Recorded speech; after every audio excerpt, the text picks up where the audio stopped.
Alors, l'une des questions qu'on se pose aujourd'hui, Jacques Bordelot l'a mentionné tout à l'heure, c'est de se demander comment rester vigilant. Donc, comment on peut faire, quels moyens on peut se donner, comment on doit procéder pour justement mesurer l'impact des politiques publiques sur les inégalités. Euh, pour être en mesure de sonner l'alarme lorsque c'est nécessaire ou de se féliciter. De temps en temps, on peut peut-être faire quelques bons coups aussi. Donc, pour être en mesure, en tout cas, de le mesurer convenablement. On a donc demandé à 3 personnes, 3 spécialistes, euh, qui s'intéressent à des politiques publiques différentes les uns des autres, mais qui sont en même temps, qui ont une expertise dans le domaine de l'évaluation des programmes, de venir partager avec vous leurs réflexions sur cette question-là. Vous allez donc entendre successivement Louise Potvin, qui est professeure à l'École de santé publique de l'Université de Montréal, que je présenterai plus en détail, Céline Bello, qui est la présidente du CEPE et professeure en service social à l'Université de Montréal, et Martin Goyette, qui est professeur en administration publique à l'ENAP. Chacun va faire une présentation. Ensuite, j'aurai l'occasion de leur poser, les 3 ensemble, quelques questions. On fera une pause. Je vous donnerai aussi l'occasion de leur poser quelques questions avant la pause. Et après la pause, on entamera l'échange avec vous. Alors, j'inviterai donc tout de suite Louise Potvin, qui, en plus d'être professeure titulaire au département de médecine sociale et préventive de l'École de santé publique de l'Université de Montréal, est titulaire de la chaire de recherche Approche communautaire et inégalité de santé et directrice scientifique au centre de recherche Léa Robach. Elle se spécialise en évaluation de programmes en santé communautaire.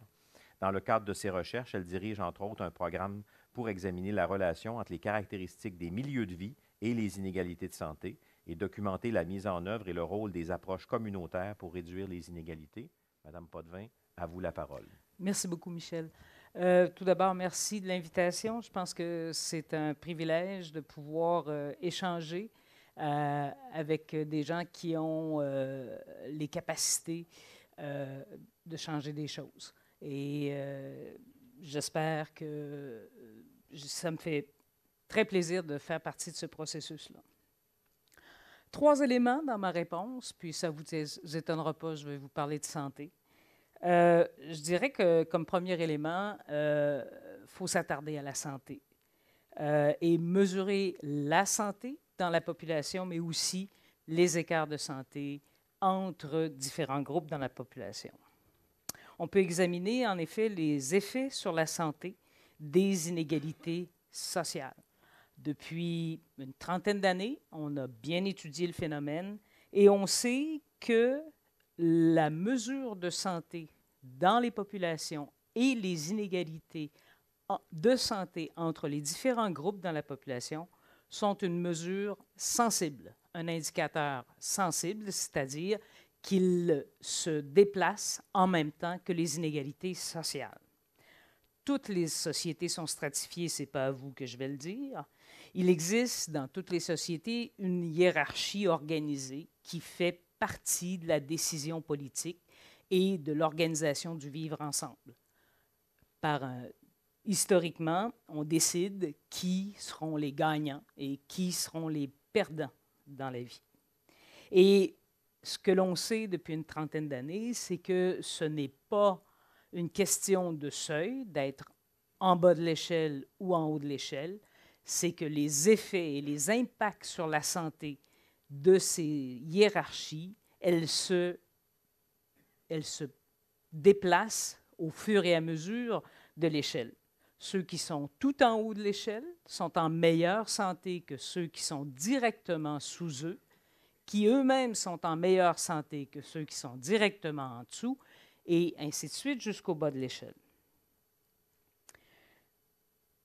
Donc, plus l'échelle est pentue, plus l'échelle sociale est pentue, donc plus les inégalités s'accroissent entre ceux qui sont en haut de l'échelle et ceux qui sont en bas de l'échelle, plus les inégalités de santé sont marquées, elles aussi. Au Québec, comme au Canada d'ailleurs, les marqueurs d'inégalité sociale les plus liés aux inégalités de santé sont le fait d'appartenir aux Premières Nations, Inuit et Métis, la différence d'espérance de vie sur les réserves indiennes au Canada est de plus de 10 ans entre les populations qui habitent sur les réserves et les populations canadiennes en général. Et le deuxième grand marqueur de l'inégalité qui se traduit dans la santé au Canada et au Québec, c'est le revenu des ménages. Donc, tout ce qui affecte ces deux grands systèmes de stratification va se transformer en santé. L'intérêt aussi de monitorer la santé comme marqueur de l'inégalité, c'est que la santé a aussi l'effet inverse. C'est-à-dire qu'une population en santé, on le sait, est plus productive, est plus propice à la richesse et est mieux organisée.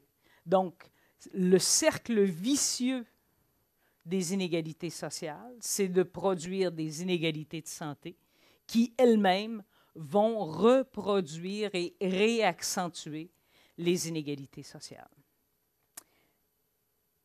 C'était le premier élément de ma réponse. Le deuxième élément, c'est de réfléchir un petit peu aussi aux mécanismes qui font en sorte que la structuration des sociétés se traduise en santé, en inégalité de santé. Et il y a deux grands mécanismes. Il y a d'une part les grands mécanismes de redistribution auxquels Nicolas a fait amplement référence, c'est-à-dire que les politiques publiques peuvent redistribuer et modifier, en fait, la structuration et le système de stratification dans une société.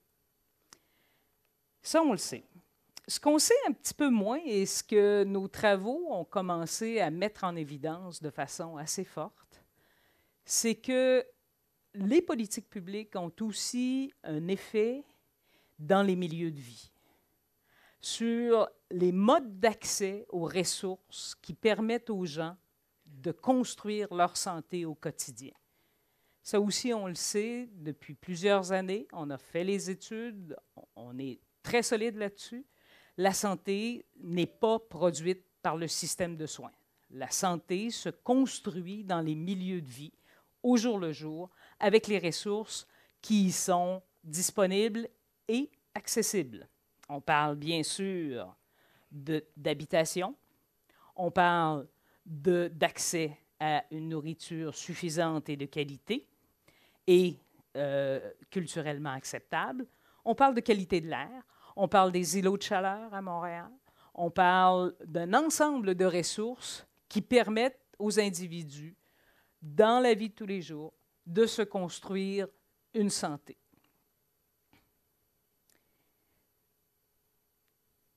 Ce que nos études tendent à montrer, c'est que le rôle de la société civile, et Nicolas y faisait allusion aussi, le rôle de la société civile dans les accès locaux à ces ressources est crucial. Dans la mesure, effectivement, où un certain nombre de politiques, l'abolition des creux, l'abolition des conseils régionaux d'élus, l'abolition de l'organisation locale de la démocratie, qui fait en sorte que les personnes ont voix au chapitre dans ce qui organise leur quotidien, c'est clé et c'est essentiel pour l'organisation de la démocratie locale et c'est essentiel aussi pour l'accès aux ressources qui permettent la construction de la santé dans la vie de tous les jours. Donc, deux grands éléments de politique publique qui impactent la santé. D'une part, les éléments de politique publique qui affectent la structuration sociale, mais aussi celles que l'on a tendance à oublier et qui permettent à la démocratie locale de s'exprimer et de faire son travail, qui est d'améliorer la qualité et la quantité des ressources disponibles localement pour que les individus et les ménages puissent construire leur santé. Il me semble que tout ceci, en fait, souligne l'importance de développer et d'implanter des mesures à long terme. L'impact sur la santé ne se fait pas sentir instantanément, on le sait. Il faut prendre le temps de mettre en place ces systèmes. Il faut leur prendre le temps aussi de leur donner le temps de produire ces impacts. Les études récentes et 2014-2015 ont permis effectivement de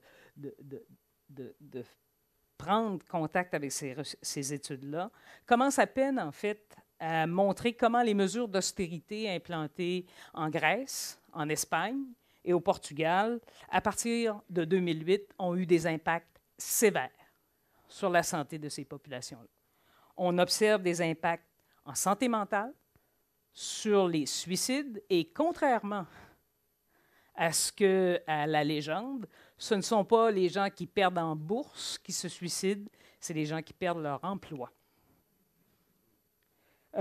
Sur la santé cardiovasculaire, par des phénomènes de stress, bien sûr, mais aussi par l'augmentation des facteurs de risque que l'on connaît bien et que l'on commence à bien maîtriser au Québec, que sont l'alcoolisme, le tabac et les autres facteurs de risque bien connus.